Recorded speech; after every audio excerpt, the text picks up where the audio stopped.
నెల్లూరు జిల్లా వ్యాప్తంగా డీజిల్ కొరతతో వాహనదారులు తీవ్ర ఇబ్బందులు పడుతున్నారు. బంకుల వద్ద నో స్టాక్ బోర్డు దర్శనమిస్తుండటంతో గందరగోళానికి గురవుతున్నారు. అక్కడక్కడ పెట్రోల్ బంకులు తెరిచి ఉన్నప్పటికీ కూడా పెట్రోల్ నిల్వలు అంతంత మాత్రంగానే ఉంటున్నాయి. ఉన్న నిల్వలు ఎప్పుడైపోతాయో తెలియక అవసరానికి మించి పెట్రోల్ కొట్టించుకుంటున్నారు.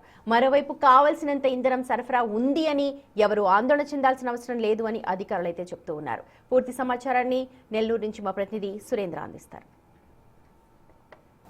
పెట్రోలు డీజిల్ కొరతతో చాలా చోట్ల పెట్రోల్ బంకులు కూడా మూతపడ్డాయి. ప్రస్తుతం మనం చూడవచ్చు నెల్లూరు నగరంలోనే ఎరగాలంగూడి సెంటర్లో ఉన్నటువంటి పెట్రోల్ బంకు రాత్రి నుంచి ఈ యొక్క పెట్రోల్ డీజిల్ ఒక్కసారిగా వినియోగదారులంతా వచ్చి ఆ యొక్క పెట్రోల్ని డీజిల్ని కొనుగోలు చేసి వాళ్ళు ఫుల్ ట్యాంకులు చేసుకుంటూ అదేవిధంగా క్యాన్ల ద్వారా తీసుకెళ్లడంతో ఒకసారిగా ఉన్నటువంటి స్టాక్ అంతా అయిపోయి కూడా చాలా చోట్ల ఇదే విధంగా మనం చూస్తున్నటువంటి ఈ పెట్రోల్ బంకు వద్ద ఏ విధంగా అయితే అవుట్ ఆఫ్ ఆర్డర్ అని చెప్పి పెట్టున్నటువంటి బోర్డులు చాలా చోట్ల కూడా జిల్లా వ్యాప్తంగా ఉమ్మడి నెల్లూరు జిల్లా వ్యాప్తంగా కూడా ఇలాంటి బోర్డులు ఏర్పాటు చేయడం జరిగింది. అయితే ప్రభుత్వం మటుకు ఎక్కడ కూడా ఈ యొక్క నిల్వలకి ఎలాంటి ఇబ్బంది లేదు, ఈ యొక్క ఇంధన కొరత కావాలని సోషల్ మీడియాలో ప్రచారాలు చేస్తున్నారని చెప్పి కూడా ప్రభుత్వం చెప్తుంది. ఎవరు కూడా ప్రజలు ఆందోళన చెందాల్సినటువంటి అవసరం లేదు.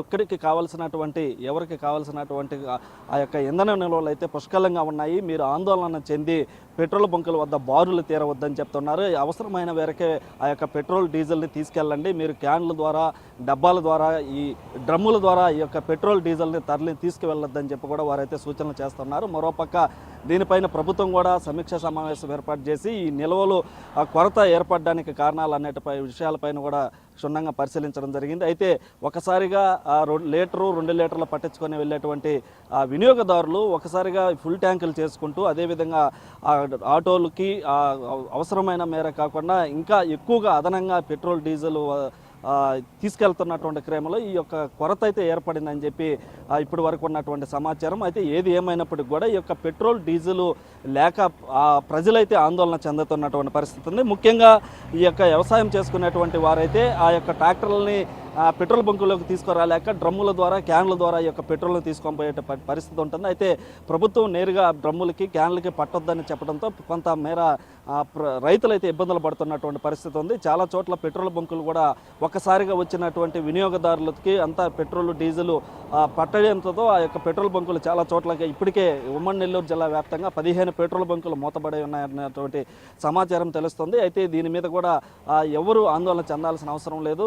మీరు కావాల్సినటువంటి పెట్రోల్ డీజిల్ వరకే తీసుకెళ్ళండి, అనవసరంగా తీసుకెళ్లొద్దని చెప్తున్నప్పటికీ ప్రజలు మటుకు ఆందోళన చెందుతూ పెట్రోల్ బంకుల వద్ద బారులు తీరుతున్నటువంటి చాలా చోట్ల కూడా దాదాపు 100 నుంచి 200 మీటర్ల మేర ఈ యొక్క ఆటోలు కూడా ఆగిపోయినటువంటి పరిస్థితి ఉంది. అయితే అలా పోలీసులు కూడా ఈ యొక్క పెట్రోల్ బంకు వద్దకి వెళ్ళి అక్కడ ఉన్నటువంటి వరుస క్రమంలో ఆ యొక్క పెట్రోల్ డీజిల్ పట్టించుకునే విధంగా అయితే లిమిటెడ్గా పట్టించుకునే విధంగా కూడా పోలీసులు కూడా అక్కడికి వెళ్ళి చర్యలు తీసుకుంటున్న పరిస్థితి ఉంది. అయితే ఇటు మొత్తం మీద కూడా ఏదైతే ఈ యొక్క పెట్రోల్ డీజిల్ కొరత అన్నటువంటి ప్రచారం జరుగుతున్నటువంటి క్రమంలో ఎవరు కూడా ఆందోళన చెందొద్దు అని చెప్పి ప్రభుత్వం ఒక పక్క చెప్తున్నప్పటికీ ప్రజల మటుకు ఎక్కడ కొరత వస్తే వారి జీవనోపాధికి అడ్డంకి ఏర్పడుతుంది అన్నటువంటి ఉద్దేశంతో చాలామంది ఆ యొక్క పెట్రోల్ బంకుల వద్ద ఫుల్ ట్యాంకులు చేసుకున్నటువంటి పరిస్థితి ఉంది. అయితే ఆ ఫుల్ ట్యాంకులు చేసుకున్నటువంటి క్రమంలో ఈ యొక్క వేసవి కాలంలో మామూలుగానే సాధారణంగా 1-2 లీటర్లు మాత్రమే పట్టించుకుంటారు. అయితే ఈ కొరత ఏర్పడితే తమ ఇబ్బందులు ఎదుర్కొంటామన్నటువంటి ఉద్దేశంతోనే ఈ యొక్క